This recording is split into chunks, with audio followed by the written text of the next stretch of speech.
যদি সংবিধানই থাকতো তাহলে আমাদের হোম মিনিস্টারকে তো আগরতলা থাকতে হতো না। আর গণভোটের অধ্যাদেশ বাতিল করার যে আপনার তারা প্রস্তাব নিয়ে এসছেন, অলরেডি আমাদের কাছে যেটা আছে সেটা আমরা বলেছি আর কি। এটা আসলে খুব একটা মানে অদ্ভুত একটি ব্যাপার যে আপনি আমরা সকলে মিলে ঐক্যমত্য কমিশনে আমরা অংশগ্রহণ করলাম। আমি নিজে ছিলাম, শিশির ছিল, আমরা দীর্ঘদিন সেখানে ডিসকাশন করলাম। আর দুষ্ট লোকেরা বলে যে আমরা ভালো ভালো খাইলাম আর কি। এখন যদি আমরা কিছুই না করি তাহলে দুষ্ট লোকের কথাটাই তো আসলে এস্টাবলিশ হয়ে যাবে যে আমরা গেলাম, খাইলাম, কিছু করলাম না।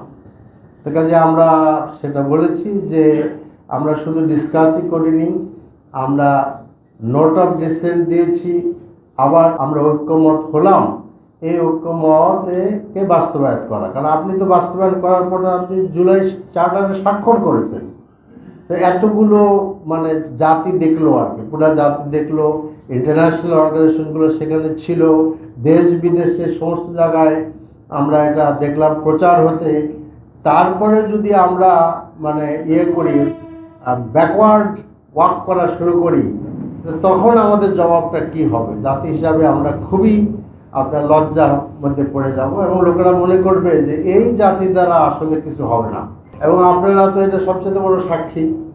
কাজে আপনারা এটাই তো বলবে লোকেরা যে টক টক টক, এবং কিছু ইটও করে, তারা খায়, কিন্তু কাজের সময় তারা আর কিছুই করে না, ওই আগের গর্তেই ফিরে যায় আর কি।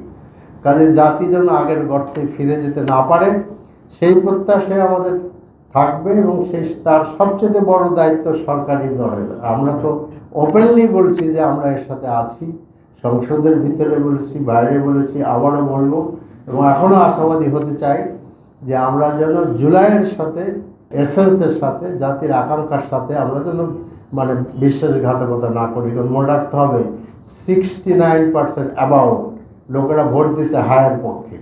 তো 2/3 মেজরিটি যখন বিএনপির হয় তখন এটা স্পষ্টতই বোঝা যায় যে বিএনপির বহু লোকেরা এখানে হা ভোট দিয়েছেন, এবং প্রাইম মিনিস্টার নিজে হা ভোটের পক্ষে ক্যাম্পিং করেছেন। তাহলে সকলেকে গরল ভেল হয়ে গেল। এই যে জনগণের ভোট, আপনাদের লোকেরা ভোট দিলেন, সংবিধান যাই কিছু বলেন, সংবিধানের জনগণই তো আসলে সকল সার্বভৌমত্ব ক্ষমতার মালিক আর কি। তারা তো ভোট দিলেন।